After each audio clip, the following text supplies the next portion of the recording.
okay. Don't ask. I was just getting annoyed. I could just feel it going flip, flip. It's driving me mad. So yeah, really recommend, if you've got to buy one omnibus, buy Jack Kirby's Fourfold. It's complete. It's even got the addendum, the Hunger Dogs graphic novel that he did years later. It's just to round off the story, because the story was never finished in comic form. So they did like a graphic novel in the 80s, I think it was. Yeah, that just closed off the series. And he was a genius, beautiful artist, brilliant world builder, and it shows how much did he do with things like Fantastic Four when Stan Lee put his name to it. I mean, I've got a feeling it was more like 75% Kirby, 25% Lee, but there we go. Oh, I really do look like an 80s throwback now with my hair.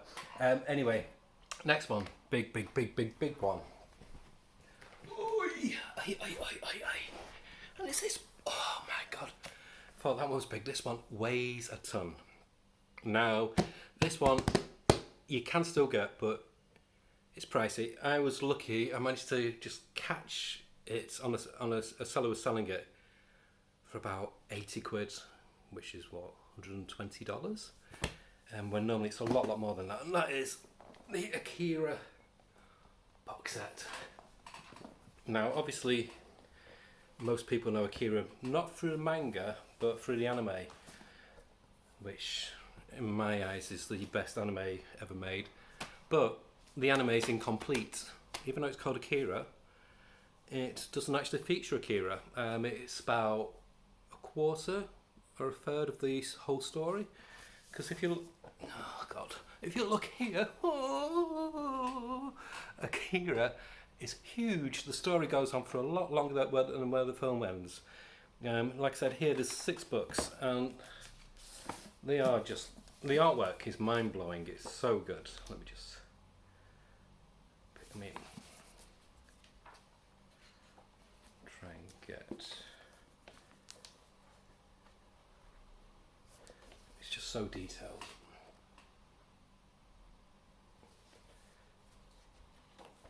And what I like about it, the main protagonist, Kaneda, I think it is. I've not read it for a while. He's basically an Asbo. He's basically just this young hooligan who he's happy just driving around. He's 15, 16, I think it is, something like that. He's happy just driving around, causing mayhem with his friends. And he gets caught up in this government conspiracy project where they've got these mutants. Now, the mutants are great because they're like, are the old people who look like children, or are the children who look like old people? I don't think it's ever made clear. Like I said, I've only just restart reading it again. Last time I read it was about 20 years ago, because I'm really ancient, about 95. And it leads on from there. The story just evolves and evolves and evolves. And what I love about Akira, and like what I love about a lot of manga, is that people who start off as villains, they flip. And you end up caring for them, and you end up befriending the protagonists, which you don't get a lot of time in American comics. American comics, it can be quite stagnant at times, where a villain's always a villain, or they've always got. It's like, if it's a superhero comic, especially, they've got to have a villain, a good guy, and a fight, and they can't detract from that. One of the few comics in America where I think they actually changed that was Starman. James Robinson did Starman, because the Shade starts off almost like a villain, but later on is made clear that actually is a grey area, and was he really a villain? So, but yeah, Akira, huge box set, artwork, jaw-dropping, story, just fantastic. You'll love it. Even though they're really thick books, about 400, I think they range from about 350 pages to 500 pages each book. Even though they're huge books, it flies by. Just remember, you've got to read it in the reverse order to an American style book. Okay. Oh, next one's a big one, but not heavy. So now I was late coming to the party for this one. This one is a series I'd heard about, but it was during the time when I'd basically, due to personal circumstances, divorce and having to downsize, I had to switch from buying physical comics to comicology, which obviously, as most people know nowadays, are rubbish now. So that's why I'm back onto physical comics. And it was an Image comic. It started about, 5 years ago? Or longer, 10 years ago? Called Saga. And when I heard that they were coming back, I thought, ooh, this could be a good chance to get the Compendium. Because like I said, this was when I started buying comics again, physical comics. Sorry, wine time.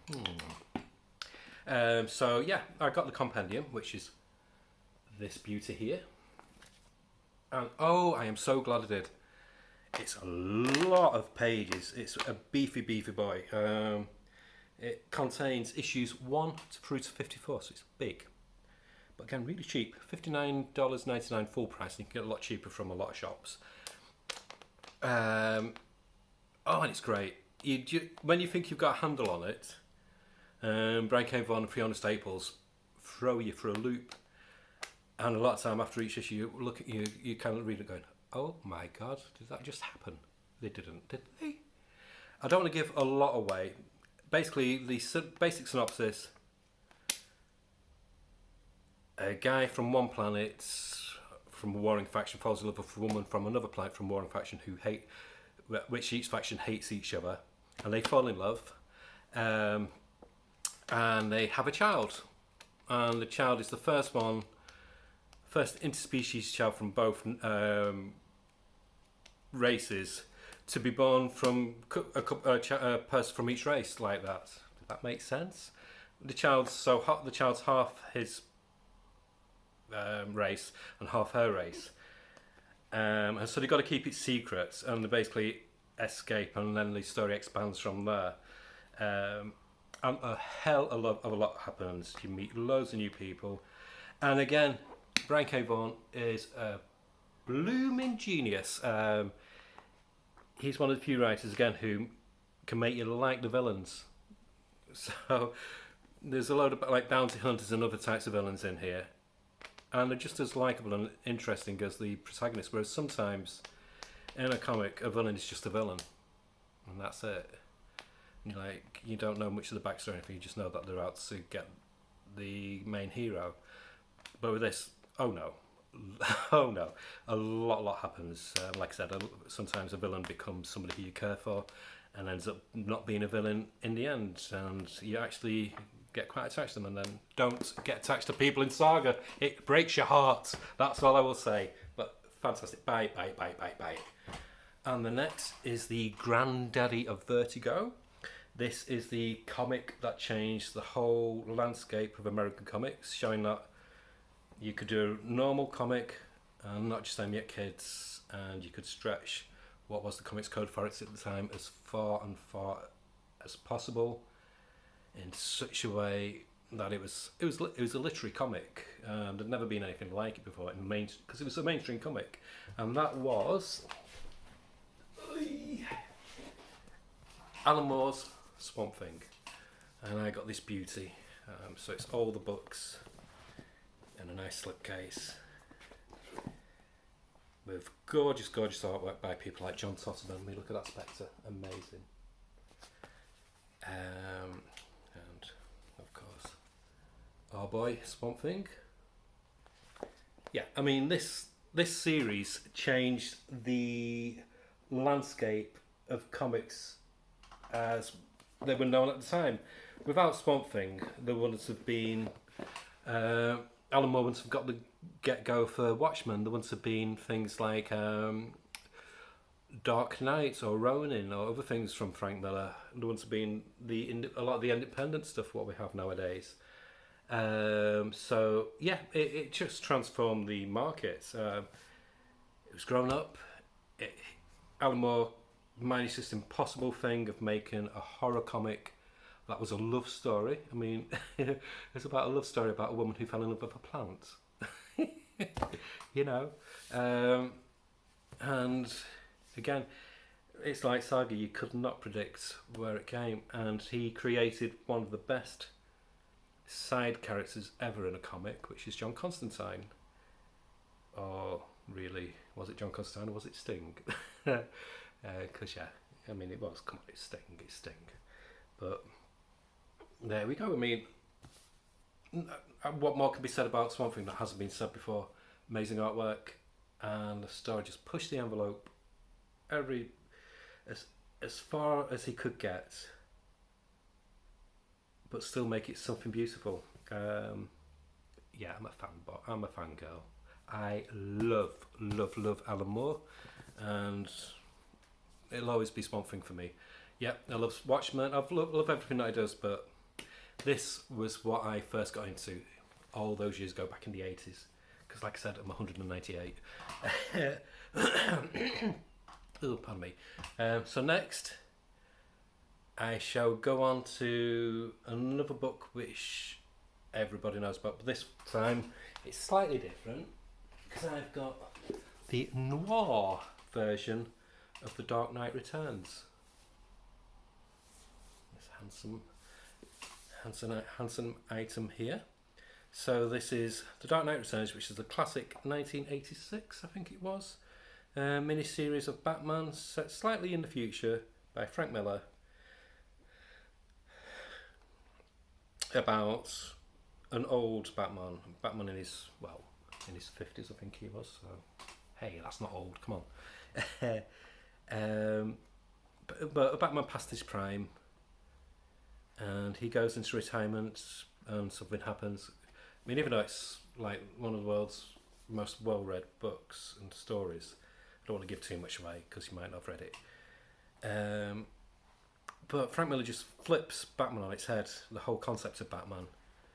He makes Batman cool again. I mean, Batman before then, I've always loved Batman, but Batman before then was always just a two-trick pony with his blue cape. I mean, and his grey suits. He was basically Sherlock Holmes, but like really rich, who wore tights. But yeah, he just flipped the whole idea of what Batman could be, what a comic could be. I mean, this was the first time DC or Marvel had done what they call the prestige format, which like each book was like a European style book, so it's like a comic, but it wasn't done on your cheap comic paper. It was done on good quality paper with like a cardstock cover, which was quite pioneering for the time. I mean, that just wasn't done. So again, he set a new format with it. And again, like Swamp Thing, it didn't play down to the audience. It was a comic for adults, written by an adult, and that's why it stood the test of time. Because if you don't compromise, your stories get remembered. I'm really sorry. I'm going to pause again because my hair is driving me mad.